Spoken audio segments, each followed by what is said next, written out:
Welcome back to the case study of Vanitas, anime review episode number 14. This one is quite interesting to say the least. This is basically discussing not the 14th episode, it is the 14th episode. It's called The Witch and the Young Man. This one adapts from basically the entirety of chapters 27, 28, and most of chapter 20, and there's actually a few pages they actually skip over here. The order, which is quite interesting to say the least. I mean, we start off with Vanitas and Genie apparently naked in front of a fire covered with a blanket, which is kind of a weird way to start off. And then we kind of explain how we got to this point, where Genie just happened to find Vanitas in the snow. This is just after he had his book taken away from him. And then, of course, she brings him back to this cabin with her giant arm weapon thing, carrying that and him at the same time. She must be one really strong vampire to carry that thing around. Because even any normal woman who's not a vampire can't do that, can't carry a fully grown man and carry a big thing that's shaped like a freaking coffin. And brings her to a cabin that apparently is leaking. Yeah, it's leaking. So she apparently decides to take off her cloak, her shirt, but she does leave her undergarments on, which is quite decent for her, though apparently doesn't have a shoulder strap on it. And then she pretty much strips Vanitas naked. Well, mostly anyways. It's not implied if he took off his pants or not. It could be, I'm not really sure because he's not wearing his shoes. But he does tell her, leave the glove on. Appears to be his right hand on. I mean, that might be a mystery. Of course, it's also shown not only he's got a wound on his forearm, on his left forearm, he also has got a scrape on his back, per se. Now you might be thinking, is that from the beast, per se? Possibly, yes, but the wound looks like it's been there for quite some time. It doesn't look like a fresh wound, per se. It looks like it's an old wound. Where the heck came from, don't know. But this is quite interesting, though, for Vanitas to get a bit of a character development. Like, oh, he's got a scar on his back, basically in the form of 3 claw marks. It could be from Genie, possibly, but she doesn't question it very much. She just says, oh, he's got a scar. Okay. Interesting. I mean, the way it looks like somebody just basically took a claw like this and scraped across his back. I mean, Genie could have done it, but as far as I could tell, I don't think she's ever done that for him that I can think of.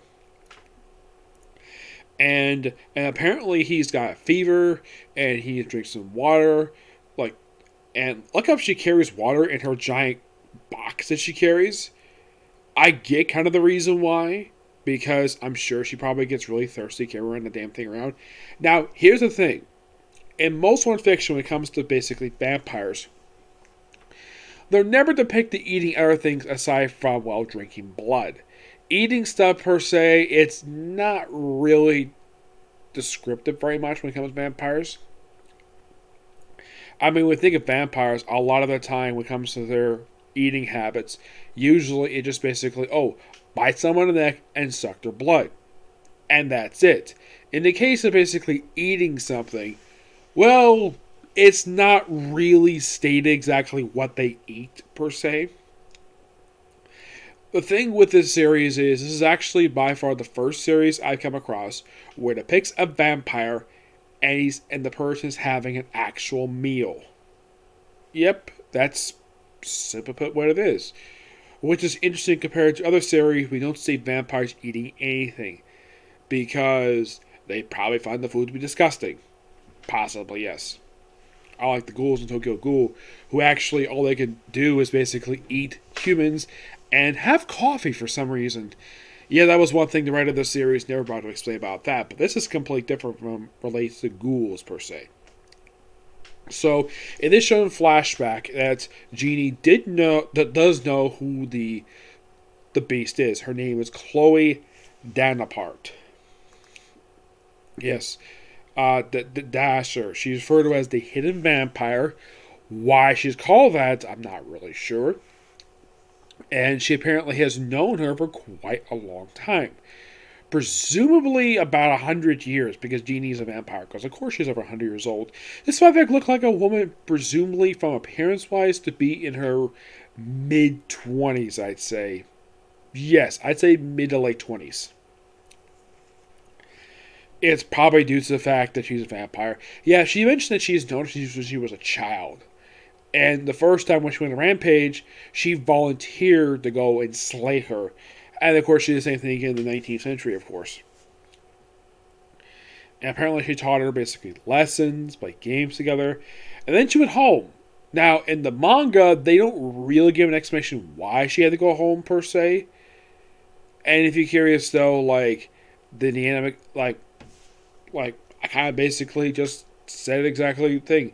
The anime did not cut out the reason for it because the manga never gave an explanation for this. He just left.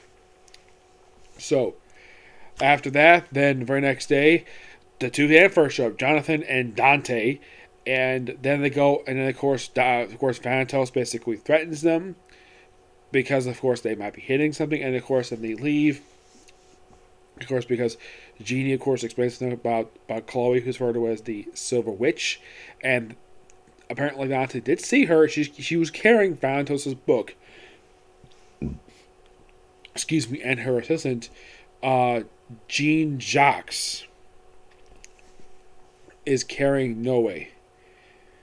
And then that leads into Noe basically waking up in a bed.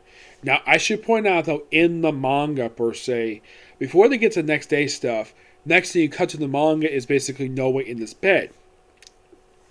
What the anime did was quite interesting because before they get to that, we have that brief scene with that concierge, and then we cut to Noe, which kind of interesting, though, they put it in that order. My guess is the reason why they did that is because they did not want any interruptions in the story, so they put the stuff in sort of in the way chronological order, despite the fact you have all this stuff happening at the same time. Because my guess is maybe the studio who does this series, which I think is JC Staff, if I'm not mistaken, who does this series. I think so. Oh, it's Bones. Yes, the same company behind My Hero Academia. Yes, my guess is probably they didn't want any interruption in the flow of the story, so they just basically put the Vanitas and Genie stuff first, then the concierge, and then the stuff with Noe. When he wakes up, he meets Chloe, who is biting him a couple times. He even tells him to stop. He points out that it's against the law to suck someone's blood without their consent. And apparently her assistant doesn't care about the law as long as she's only drinking his blood. And according to her, his Jean Jacques' blood tastes better than Noe's blood. And this is where it's a cat, Myrrh, who apparently he found the cat randomly in the woods, which I still question why the heck did Noe bring his cat with him. Yes, I get bringing the cat to a city because you love the cat. Fine. Couldn't you, I don't know, leave the cat in your hotel room? Why the heck did you bring it with you to the frickin' countryside like this? Or why are you battling a giant frickin' wolf? Yes, I wanted that myself. And then you have him basically getting dressed because, well, they apparently also took time to dry his clothes. How nice of them to do that. So he put his shirt on, apparently put his vest on too. Not his coat per se. Yes, he's not put his coat on or his big top hat. They probably couldn't find it. And then he proceeds to go downstairs, passing by this weird-looking stairwell, which that's basically accurate to the manga. Good job, Bones, doing that. And then they get downstairs, where they come across basically 6 people who look like they're instruments. And then we see Chloe sitting in a chair, and she's there with the leader of the Charlatan Parade. And Noe recognizes who this creature is because this is the person who took away his childhood friend. And that's where the episode ends, basically with him being asked to sit down for a meal. Now, there's stuff that they cut off from basically chapter 29. It was mostly put the conversation that the explanation Dante gave to Vanitas. They're probably going to say that for the start of next week's episode. That's my personal guess anyways. But this is by far the first time in the series they actually don't do any cutaways per se. They actually do present this episode in not the exact order it was in the manga per se. It's like they took the Vanitas stuff first, they put all that stuff first to make sure nothing gets interrupted. Probably because the No stuff probably didn't take up much. Because if you read the chapters 26, 7, and 29, the No pages are only about four or five pages. And they only take up the last like 3 or 4 minutes of the episode. The stuff with Vanitas, that takes up most of this episode. I'd say almost the entirety of it. Yep. But in case you're curious, though, with this episode, how many chapters left to go for this arc?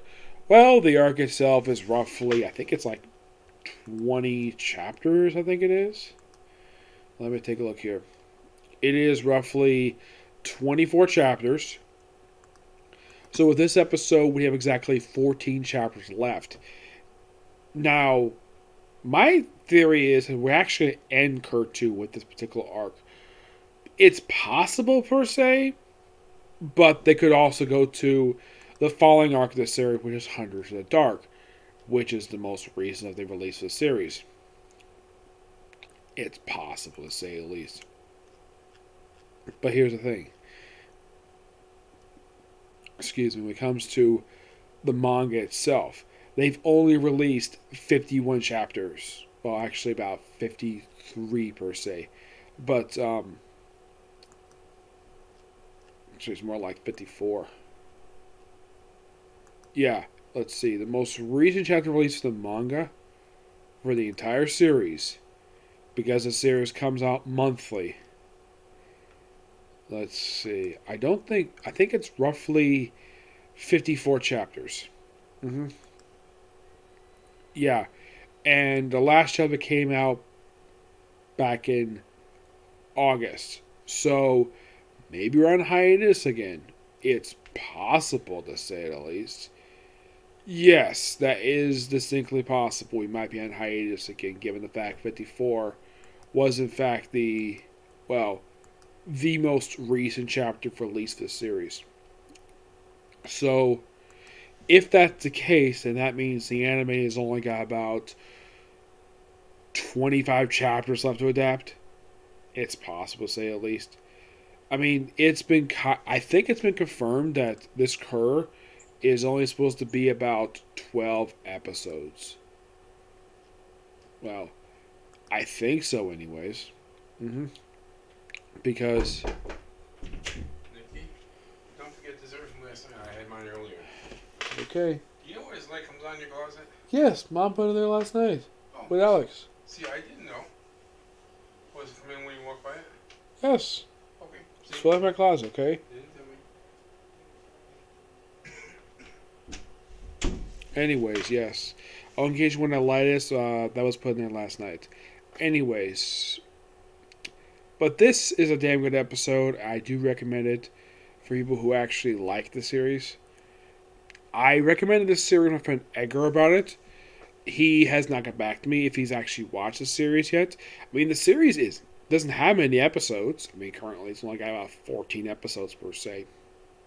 So, if you're curious though how many episodes left to air for this Cur, I'd say about 10 per se. Yes, I'd say about 10 more left to go.